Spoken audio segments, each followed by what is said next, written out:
खबरें जो आपको जोड़ती है सीधा हमसे, जिनका आपकी जिंदगी पर होता है सीधा असर। खबरों की वही तस्वीर, बिना बदले बिना डरे, सच का जज्बा लिए सच दिखाते हैं हम। BAN न्यूज भारत, आपके जरूरत की खबर।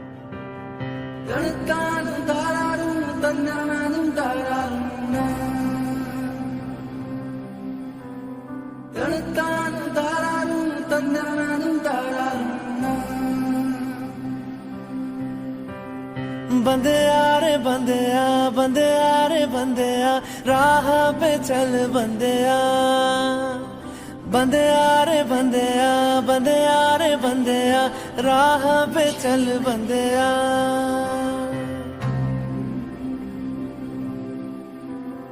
रुक जा रे बंदिया, ये रात जरा सी है, बात समझ बंदिया, कुछ देर ही बाकी है।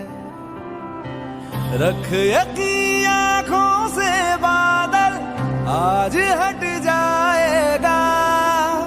चांद तेरी आँखों में बंदिया चल के आएगा।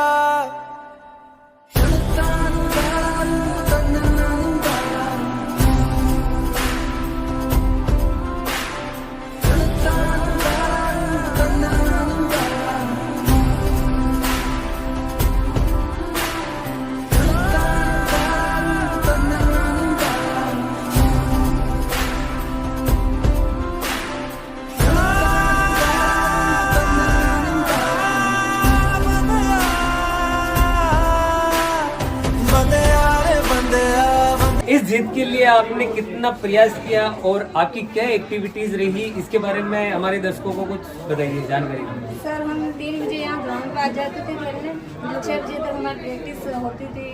पहले हम स्ट्रेचिंग पे सब कर लेते थे, फिर थोड़ी देर आधा घंटा या थोड़ी मैच इतना नहीं खेलते थे, थोड़ा बहुत खेलते थे, ताकि पहले प्रैक्टिस वार्म पे ये सब जरूरी होती है, इसलिए हम पहले मैच नहीं खेलते थे, बाद में मैच खेलते थे वार्म पे करके।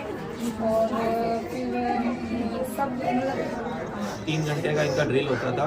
उसके बाद लास्ट में 10-15 मिनट या आधा घंटा जो भी मिलता था उसमें इनको गेम खिलाते थे। बाकी पहले वार्म अप स्ट्रेचिंग है, उसके बाद पूरा कबड्डी ड्रिल चलता था इनका प्रैक्टिस ड्रिल। इसके लिए तो मैं यही बोलना चाहूँगी कि पहले जब हम शुरुआत में प्रैक्टिस करते थे तब कोई लड़कियाँ नहीं आती थी, हम ओनली 9 लड़कियाँ प्रैक्टिस करती थी। पर जब भी हमने स्टेट लेवल पे मतलब जीत हासिल की है, सब लड़कियों को मन में से जो साथ मेरा खेलने का, इसलिए सबके और घर वाले भी सबके इतनी बोल रही हुई लड़कियाँ जीत गए, इसलिए सबको और मेरा जो भी लड़कियाँ थी सबने कोशिश की घर पे कि भाई हम भी खेलेंगे, उनको जीत प्राप्त हुई तो हम भी जीत प्राप्त करेंगे। इसलिए ये भी सब घर पे बोल के आई भाई हम भी खेलेंगे, तो इनको भी फिर थोड़ी बहुत छूट। बालिकाओं की शिक्षा पर भी रोक है, लोग गाँव में ऐसी मान्यता है कि भाई कि बालिका पढ़ के क्या कर लेंगे, तो फिर उसके बारे में आप क्या कहना चाहेंगी कि भाई आपने क्या प्रयास किए, ऐसे घर से आपको विरोध झेलना पड़ा या गांव से आपको कोई विरोध झेलना पड़ा? झेले तो हमने बहुत कुछ थे सर। पहले तो हम वैसे तो ग्रामीण ओलंपिक से हमारी शुरुआत हुई थी, पहले थोड़ा बहुत खेले और 2 महीने नहीं। यहाँ पर खेल का मतलब आपकी रुचि कहाँ से जागृत हुई, कहाँ से आपको ये प्रेरणा मिली कि भाई हमारे को खेलना है? कोई टीवी पे देखा आपने या कुछ ऐसा किसी से प्रेरणा मिली आपको? नहीं, एक बार हमने 2 महीने प्रैक्टिस करके वो ग्रामीण ओलंपिक खेला, तो हमने हार प्राप्त की थी, इसलिए हमने ठान लिया था उस वक्त कि अगली बार हमें जीत प्राप्त करनी है। इसलिए हमने धूप हो चाहे सर्दी हो चाहे बरसात कुछ भी हो, 3 बजे रोज ग्राउंड पर आ जाते थे। और सब लड़कियों के मन में एक जोश था कि भाई नहीं, इस बार हासिल अपने को जीत ही करनी है, इसलिए सबने बहुत अच्छा प्रयास करके मतलब इस बार जीत हासिल की। और हमको देखकर बाकी जो गाँव की लड़कियाँ हैं वो भी अब आने लगी, आगे साथ आगे मतलब कि भाई हमें भी खेलना है। लेकिन इसकी प्रेरणा आपको कहाँ से मिली कि भाई हमें खेलना है, या बचपन से ही खेल कूद में रुचि रही आपकी? इच्छा तो सर कब से थी, लेकिन सर जब से सर आए हमारे कोच सर, इन्होंने हमें कहा कि खेलो, अगली बार तुमको हम हार गए थे। आपकी प्रेरणा का स्रोत ये कोच साहब ही है? इन्हें ही आप श्रेय देती हैं कि भाई आपकी रुचि बढ़ाने का श्रेय इन्हीं को जाता है? हाँ सर, चाहे कुछ भी हो, पर 3 बजे ग्राउंड पे आ जाते थे। यदि हम लेट होते थे तो हमको डांटते भी थे, हमको हिम्मत देते थे कि तुम्हें जीतना है और इतना लेट आती हो। इतना सब ने भी हमारा इतना सपोर्ट किया, इसलिए हम खेलने में इतने हुए। घर वालों का और गांव वालों का बहुत प्रेशर रहा, फिर भी हमने खेलने में ये कुछ किया नहीं सर। मतलब फिर भी हम सबका सामना करके खेलने में और जीत प्राप्त करके सबको बताया कि हम जीत सकते हैं। इसलिए बाकी सब लड़कियां भी अब खेलने आने लगी है। ग्राउंड अब फुल बनने लगा है, मतलब 9 लड़कियां कहाँ 9 लड़कियां और कहाँ 30 लड़कियों की सर ये होती है। और आ रही है अभी तक तो लड़कियां, और आएगी सर आगे भी। अभी आप कौन सी प्रतियोगिता में गए थे और कहाँ क्या आयोजन रहे, इसके बारे में कुछ हमारे दर्शकों को जानकारी दें। ये विजन इंडिया वेलफेयर सोसाइटी के द्वारा आयोजित एक स्पोर्ट्स प्रतियोगिता थी, जिसमें सारे sports cricket, volleyball, kabaddi, racing, athletics वगैरह की जो प्रतियोगिताएं रखी गई थी। मंडल पहले पंचायत स्तर पे इसका आयोजन किया गया था। प्रत्येक पंचायत से एक टीम सेलेक्ट की गई थी और विजेता टीम को सिलेक्ट किया गया था। और उस टीम को फिर आगे MKS यानी कि मांडल, करेड़ा और सोहाना ब्लॉक के तहत मांडल में जो आदर्श राजीव गांधी खेल स्टेडियम है, वहाँ पे प्रतियोगिताएं कराई गई थी।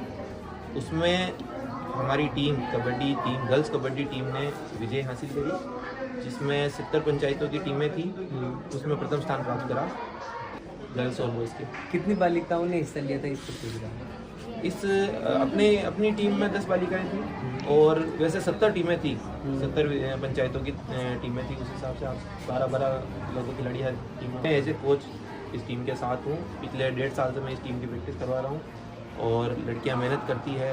काफ़ी मुसीबतों का सामना करके इनको यहाँ पे ग्राउंड पे आना पड़ता है। फिर भी ये 3 बजे इस ग्राउंड में आ जाती है, चाहे गर्मी हो चाहे बारिश हो रही हो, 3 बजे यहाँ ग्राउंड में आके मेहनत करती है। काफ़ी मुसीबतों से जूझ के इन्होंने ये मुकाम हासिल किया। इनके लिए अभ्यास करने का मैदान कहाँ पर है और कहाँ पर ये अभ्यास करती है, कितने समय तक करती है, इसके बारे में कुछ बताइए। इनके अभ्यास के लिए जो मैदान है वो आदर्श श्री केसीय राजकीय उच्च माध्यमिक विद्यालय पीपली का ग्राउंड है। यहीं पे ये प्रैक्टिस करती हैं। ये 3 बजे से 6 बजे तक 3 घंटे डेली इनकी प्रैक्टिस होती है। और इसी स्कूल की बालिकाएं हैं जो कितने समय से कर रही है ये लगभग 2 साल इनको हो चुके हैं। बीच में थोड़ा बहुत गैप आ जाता है कभी कभार, लेकिन 1.5 साल से ये कंटिन्यू प्रैक्टिस में। इसका श्रेय हम किसे दे सकते हैं? आप ही को दे सकते हैं, कोच को, या फिर इनके माता पिता कोच के मार्गदर्शन को? कोच सिर्फ मार्गदर्शन करता है, मेहनत बालिकाओं की है। 3 घंटे ग्राउंड में पसीना बहाना और 1.5 साल तक रेगुलर ये काम करना छोटी बात नहीं होती है। आप जानते हो गर्मी, राजस्थान में रहते हैं, गर्मी का माहौल कैसा होता है, 3 बजे कैसी धूप पड़ती है, इन सारी मुसीबतों का सामना। और राजस्थान में जैसे बालिकाओं के लिए अपन कह सकते हैं कि माहौल जैसा होता है ग्रामीण स्तर पे, आप जानते हैं कि ग्रामीण स्तर पर कैसी रोक टोक होती है, कितना उन पर दबाव होता है। इतना दबाव सब कुछ झेलने के बाद भी बालिकाएं ग्राउंड पे आती है, प्रेशर जेल के सब कुछ करके इतना प्रैक्टिस करती है, जी जान लगाती है। गांव वालों का और परिजनों का विरोध होता है इनके लिए? हाँ, वो होता ही है। समाज में आप जानते हैं कि लोग तरह तरह की बातें करते हैं। महिलाओं को लेके जो सोच है उसका सामना करना पड़ता है। फिर भी लड़कियां बहुत मेहनत करती है, उस मेहनत का इनको फल मिलता है।